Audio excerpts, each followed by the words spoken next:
I miss this. Yeah. This is what I miss. You know, we used to train in a space it was just like in a space with our equipment, and it was just us athletes training. And that was it. We weren't around like amazing community members and classes. And there's just something so special about just being in that environment. It's how I grew up in the CrossFit world. Cool. And we're back to it. And it makes my heart very happy now. Will you integrate some of that into your training, like being in a class environment and I was actually just talking to Al too. I was like, when we get back, I know Matt's going to be like, don't train. Like, he's going to tell me, like, just leave the less. gym. Yeah. Do less. Don't go on the stair stepper. Don't do it. You know, I love a good long sweat sesh. Yeah. But I told Al, I told my husband, I was like, let's hop into class. Yeah. Like I actually was doing CrossFit classes all through just before my first appearance at the games in 2019. I always did CrossFit classes. I always signed up for a CrossFit class and I would do the extra credit. And then, you know, on the side, I would do maybe some extra things, but I always did CrossFit class. It was the best hour of my day. It really is. Like, it sounds cliche, but that's where I, like, found my passion. I love that. Like, my best group of friends actually came from my CrossFit community, not from college. I believe that. Like, I have two besties from college, and I stay in contact with them. But, like, other than that, my best group of friends is literally from my affiliate. And I know a lot of affiliates do that. Like, a lot of affiliates that have competition tracks or specific competitive classes, like, they still make a requirement that if you want to be in our gyms, competitive whatever, you still have to go to class. Like, you can be in the back and do your thing, but you still have to show up to a class every so often. And I actually really like that rule because I think I love that. It doesn't drive a wedge between the separate communities that you're building within your affiliate. You know what I mean? I like that. I totally agree, because I think as someone, I think I always see myself as I'm no special athlete. I'm just, maybe I work out a little bit faster, but we're just working out, right? Like, that's just how I think about it. Yeah, it's totally how I look at you guys too. And I really love that affiliates implement that. I think it's special. I think it's really special for people to realize that they're no different or less, or you're not less capable, or it's not impossible to achieve more in this sport if you want to. So I think implementing that rule, and also I think of an affiliate, if you're the owner of your affiliate, you're like, this is my home. Yeah. And if you're going to come into my home, you're going to sit at my table. Yeah. You're going to sit with my family. You're going to communicate with us. You're going to look at me in the eye and smile and shake my hand and like all those things. And if you don't want to be part of my home, then maybe this isn't the home for you. Totally. Yeah. And I love that. Yeah. Good point. Good point, everyone. Good point. Can we just backtrack to you casually dropping the word husband in there? Just am I getting to how that used to it? goes? So That's kind of a recent title. Last year, I know, I'm wearing my rubber ring. How's that feel? I feel like I don't wear my actual engagement ring often enough. Where Al proposed to a couple. What was it? 2023. 2022? 2022? Sorry, time moves so fast. Time is weird. That's not your fault. And he proposed in August, and the next week, it's funny enough because that month we were like, okay, now this entire year we're going to plan everything around the CrossFit Games. Not, like the CrossFit Games wasn't a promised thing. Like, it was like a year prior to the CrossFit Games. Right. And we were like, okay, we're going to plan everything around the CrossFit Games. So when it came to wedding planning, everything was around like our friends' schedules, the CrossFit Games. We can't get married until this date because like semis will be here and we are going to qualify and we're going to go to the games. And then the games are done on the 6th. And then after the 6th, we get to fly back to Naples, and then we get to get married. Priorities but then we are can't important, get married guys. in September because then it's like school year. And we have friends that are teachers, so we can't get married in September. A very short window for this. And it worked. And it happened. And so we finished the games, flew back to Naples, literally unpacked, packed, and then left the next day for Cancun, Mexico. We got married in Moon Palace. Oh my God, that's so beautiful. Beautiful. If anyone is like looking for an awesome place, not just to like maybe get married, but like, or get hitched, or just have an amazing vacation.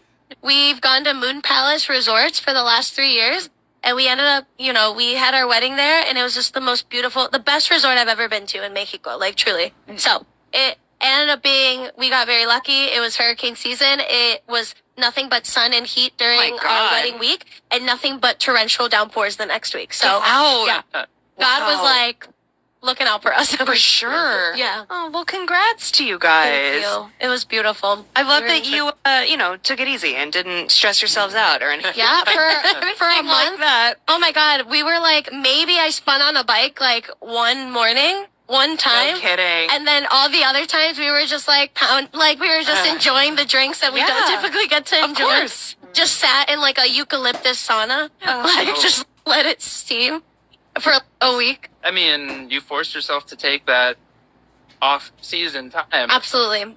That was probably the biggest break that I've ever taken. Usually, working out makes me feel good. Not working out makes me feel terrible. Yeah. So it's kind of a balance between, when you're finishing your very long season, the goal for us as athletes at this level is we want to start the season in January, and our goal is to end it by August. Like August 6th is our goal. Thursday through Sunday is the goal, right? And so that it's very important after that to like truly just take off more so mentally, not be worried about your times and your, intervals and your lifts and your technique and all those things that just becomes your life. So yeah, so being out of the gym is super important. So I think I took the entire month off of literally the entire month of not doing any like gym workouts. And I was just like, okay, I never want to do this. I don't know how people go years without working out or months without working out. It's interesting that you say that because I feel like we're talking about this a lot in the CrossFit community these days is what is the quote unquote season? Because now we have so many out of season competitions, like Wadapalooza being one of them, new Wadapalooza SoCal being another one. We have all these new formats popping up, right? Like these fitness showcases, like FitFest in London. And we also have competitions putting in more resources, more money, bigger prize purses to incentivize you guys to come out of hiding during the off season. Yeah. And it must become really difficult for you as an elite athlete to try and figure out exactly how and where to prioritize because here are all these opportunities for stepping out and making a bigger name for yourself, maybe getting more additional sponsors, definitely making more money. And we know how difficult it is to maintain a career in this sport. So how do you decide what your quote unquote season is? Because even January to August is an extension of what we normally see because the Open doesn't start until February, March. Yeah. So how do you decide? Yeah, there's a couple factors that go into deciding where you're going to compete, when, and also why, which is the biggest reason. The reason to make a paycheck is like the least, that's super, super important as well. That's also part of our livelihoods and that's important. But it's more, okay, I'm preparing for an off-season competition, and at this competition, these are the things that we want to test, and we want to take this off-season training, and we just want to purposely, test certain areas that we've been training. And so you kind of like start to choose the competitions where you're like, you're going to get the test that you need to paint a better picture for the bulk of your season or the important side of your season. But you also don't want to compete too much because then say you compete at Rogue, and then you go to Dubai, and then you come here to Wadapalooza, and you're like 3 competitions deep, and you're like, oh my God, in a month, now I have the Open and quarters and semis and games. You just took, a January to August season till October to like the next August or September or whenever. I think Rogue was in September, was it? I think so. Rogue. September, October, something like that. Yeah. So it's like kind of a healthy balance. Mm-hmm. And that's something that I always talk to Matt about. So like my goal this year was we had some big plans to like head over to FitFest. Yeah. And originally like we had posted about it and I was heading over and that was going to be a cool team experience. But still you could always gain like, new lessons there. But that was more like for brands, for exposure. It's, good showcasing of who I represent. And that kind of fell through. So Wadapalooza also becomes this is very big for me as an athlete because I need to start to learn some new things that I need to hone in on in the season. But also I get to represent, the people that I love and the teams that that love on me. So it's big talking to your coaches about it. And then once you decide which competitions you want to do, that's where you decide kind of okay, your cycles, right? We're not trying to peak at Wadapalooza, but we're trying to get you as your very best considering the off season. Yeah, right. And then things will die down. And then come the open and quarterfinals, we want to get you up there, but it doesn't have to be your peak season.